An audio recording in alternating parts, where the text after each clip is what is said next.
I'm going to do things a little differently today. I'm going to narrate parts of this video so you can see what's going on. Let me know if you like it and you'd like to see more.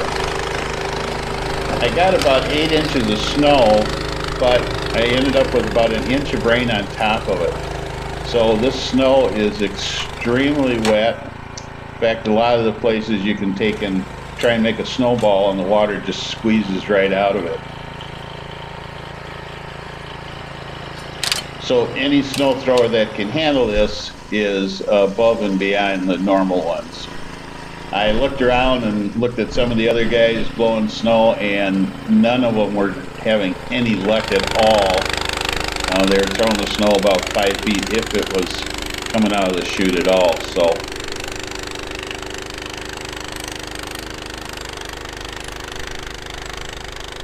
So this Toro is brand new.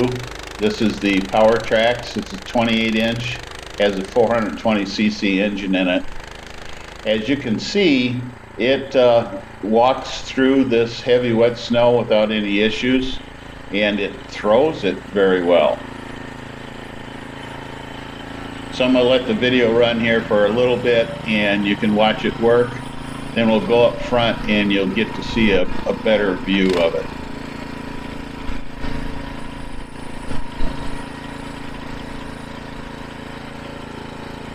This is my first time using the snowblower in snow, so it's taken me a little bit to get used to it, particularly how the lift works. I'm struggling there just a little bit to get it in the right position. I want to make sure that the front end is in the normal track mode doing this.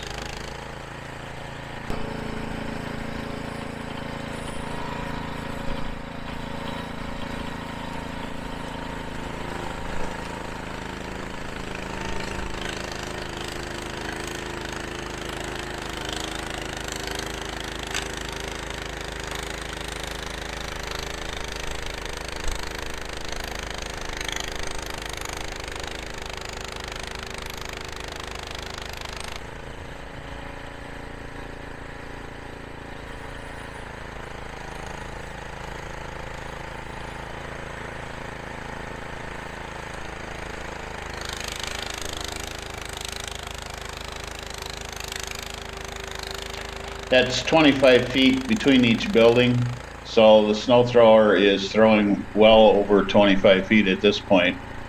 Later on, I'll show you how far it'll really throw. I'm having just a little problems here getting used to the track lift. The lever is pretty stiff. I don't know if that's normal or if that's just this new machine, but I have to kind of wiggle it up and down to get it to move. I like to raise it up when I turn and realign here, and it's just me getting used to the machine.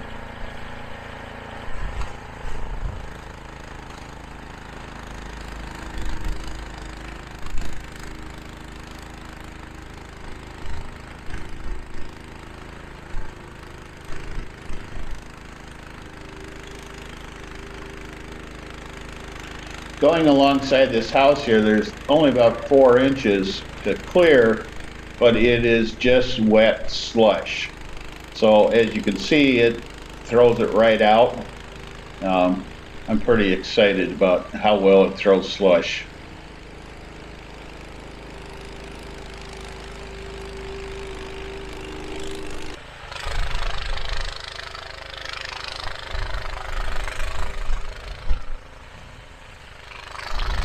In addition to it being so heavy and wet, the temperature is dropping really fast, so the snowplow drift up there is turning into chunks. But as you can see, I am 50 foot away and it's throwing snow right up here to the camera, so that's pretty impressive.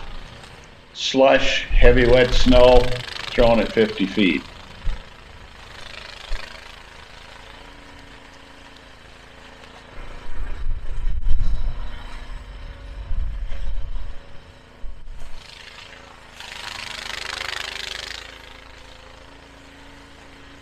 And And of course, Clinton's snow plows don't want to hurt their snow plows, so they stay about 2 to 3 feet away from the curb. As you can see, it drops down over the curb, and then we can back right back over it again. So plenty of traction.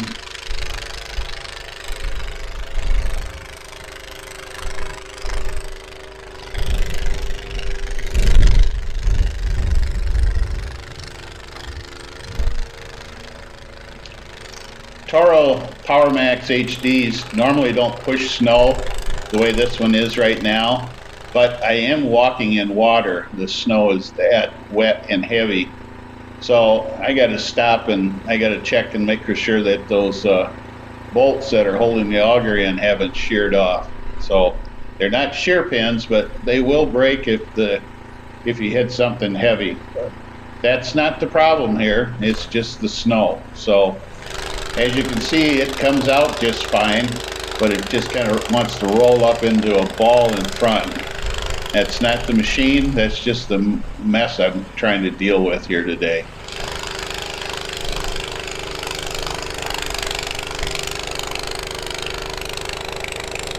And if this was regular snow, I could walk a lot faster, but you got to kind of gauge it how fast you can get the snow into the machine too. So it has plenty of power, as you can hear it.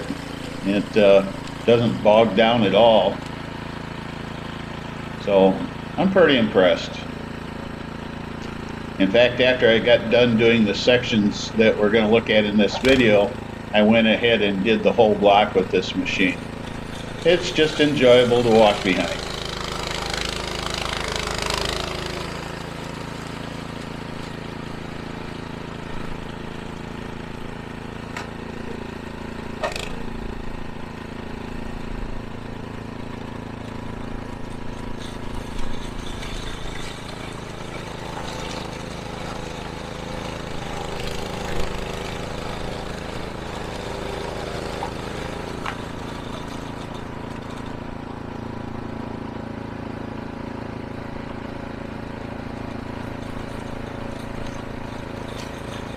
I'm struggling here just a little bit. I'm trying to turn and move the snowblower right here at the same time.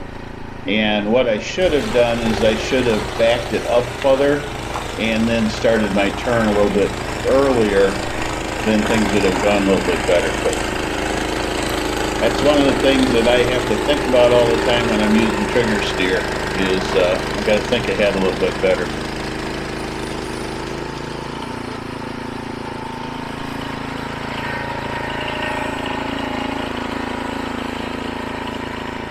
And I'm looking down here because I've tripped over a curb or a chunk of ice before. So when I'm backing up, I'm always looking down, seeing where my feet are at, so I don't trip and get under the machine. It's not fun.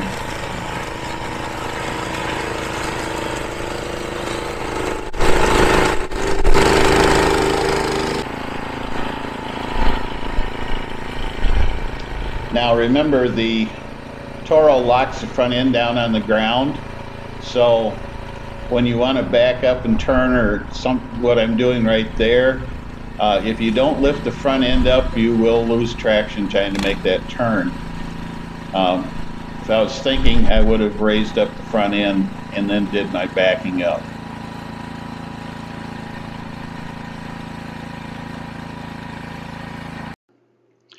I'm going to show you clearing some more snow here in a minute, but I want to give you a little recap. I like how it throws this wet, heavy snow. It gets it through. As you can see, the snow is so heavy that it does build up in the front a little bit, but so any other machine is also going to push snow like that, and most of them probably won't even get the snow into the housing. You're going to struggle quite a bit.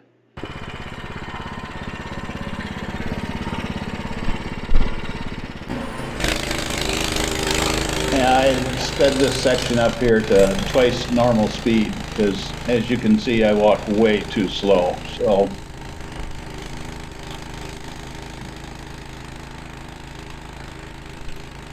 And here's an advantage of that double jointed chute. You can get that snow right down there exactly where you want it. If it was a single chute, it would be thrown at about another 4 or 5 foot past that point.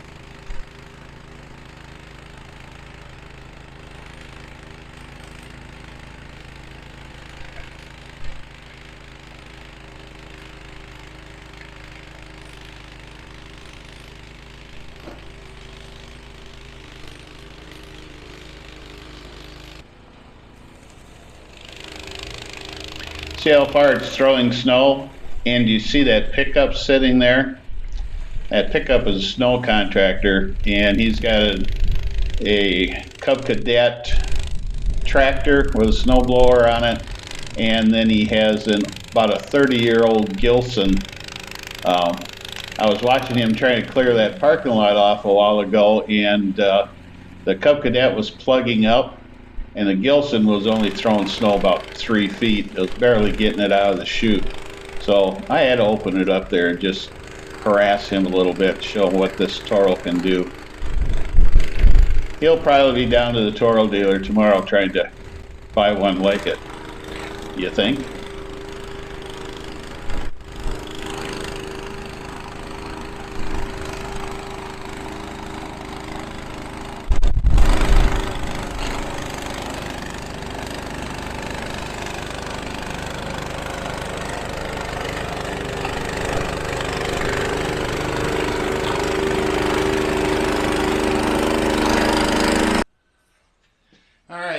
I've decided that the Toro is built for a commercial user or someone who's doing sidewalks and parking lots and all that type of stuff.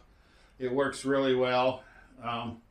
It throws slush like you wouldn't believe. It'll throw slush just as far as it'll throw regular snow.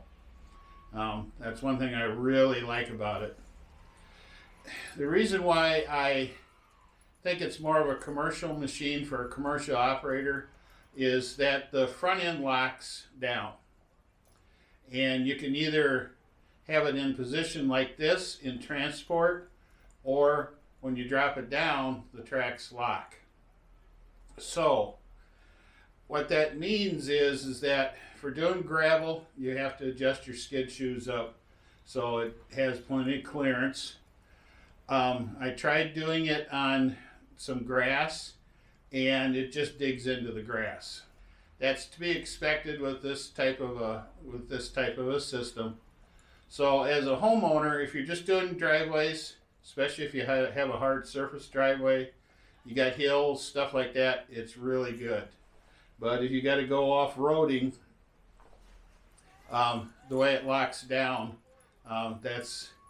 it's going to dig in, and it's going to dig up your gravel, and it's going to dig up your turf and stuff like that.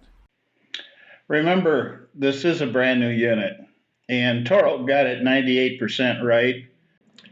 I communicated with Toro's engineers and recommended they put a float position on this. They like the idea, and you'll probably see it in the next model year. I also found the limits on the hydro on this. This has the same transmission in it as the Husqvarna, and this transmission is the best hydrostatic transmission with power steering on the market right now. And after thinking about this for a little bit, the Husqvarna also does this. You have plenty of traction all the time. You have plenty of power all the time until you get into a snowplow drift that's knee waist high or deeper. The transmission just kind of wimps out, and it won't spin the trax. It'll push through to it, in through it, and stuff like that, but the tracks stop. To alleviate that, if you got this machine, you just back it up and then ram it into it, back it up, ram it into it. You're used to doing that. You know what I'm talking about. And eventually you'll work yourself through those piles. I guess I kind of expected it to spin the tracks in a situation like that, but it doesn't. And it's a big, heavy machine. No, I don't think it's the belt slipping. I think it's the hydrostatic transmission itself that's doing that. That's and I've had that happen with the Husqvarna also. So it's not just so it's something you need to be aware of. That it's not a problem. It's just the way the system is set up. In other words, it's definitely not a don't buy type deal. The transmission is good. The transmission is dependable. It works well. It just stalls out if you're trying to push through that type of stuff. Well, that's it for this video. Hopefully the next time we'll have better snow to work with. So if you like videos like this, please like it. If you'd like to see more videos like this, please subscribe. And I will talk to you later. Bye. Down in the